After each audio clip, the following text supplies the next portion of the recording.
Crossings is a tool that we use to understand Christianity. It's a lens, a way of understanding life. A really dynamic, vibrant community. It began as typewritten pages being handed around a university. All of my imperfections being smart for generosity.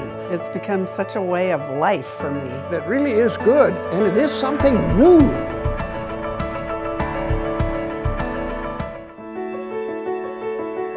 I think within the contemporary Lutheran tradition, Crossings represents a way of taking the intersection of theology and culture with a certain level of systematic seriousness. I often think of Crossings in terms of Paul Tillich's notion of correlation between the questions raised by culture and the answers offered by theology. Where I think Crossings is continuing to push the boundaries in helpful ways is around how that can be a genuine dialogue and not just a monologue between theology and culture.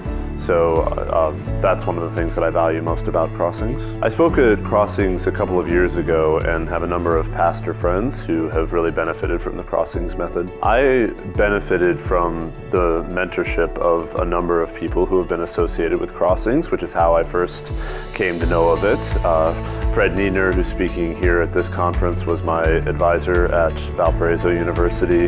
And then when I went to the Lutheran School of Theology, first as a student and then eventually to teach, I was the beneficiary of a number of people operating from the Crossings legacy, folks who had been involved with Seminex, folks who were taking very seriously what it meant to incorporate things like historical biblical criticism, cultural theory in theologically faithful ways.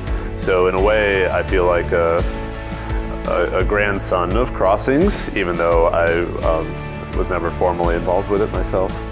I think a lot of my interaction with Crossings comes in seeing the ways in which pastors who have been trained in it intervene in some very timely debates within the church. And that can be around hot button issues, culture war type things. But I think actually the most productive conversations have been in identifying what are the questions that are being asked in the pews in the world that the church is in a position to, if not answer definitively, at least engage meaningfully.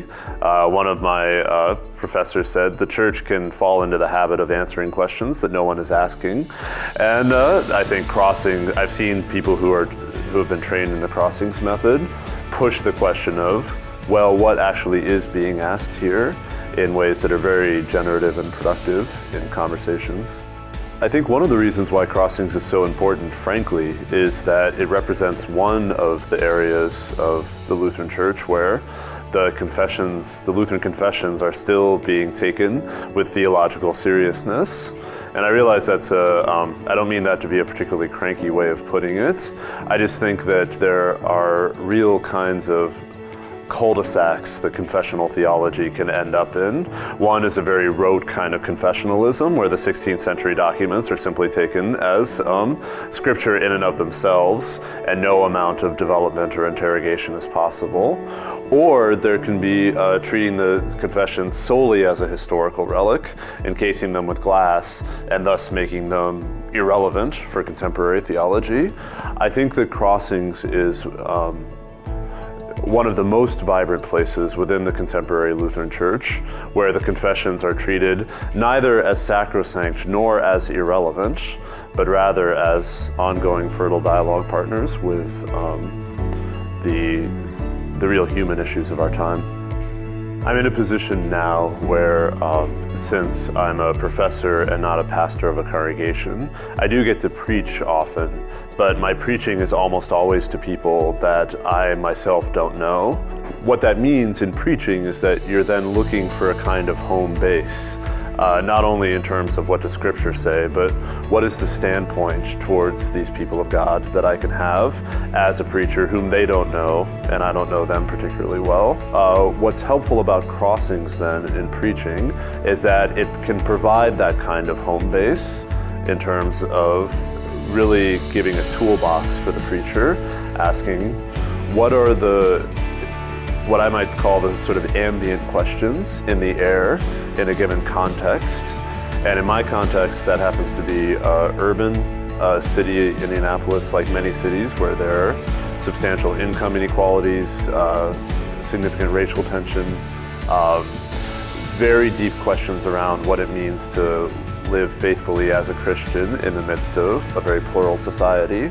All of those are ambient questions, and I think what's valuable about Crossings for preaching for me is that it can be one of the tools in the toolkit for establishing a home base with people who I may not know Sunday to Sunday, but who still need a faithful word around these questions.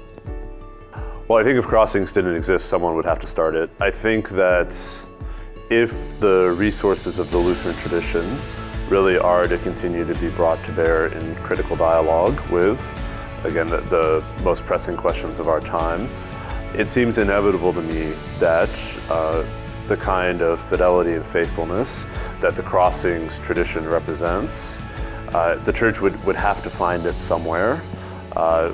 Would there be other repositories for it? I hope so, but I'm glad that Crossings is in the mix in that sense.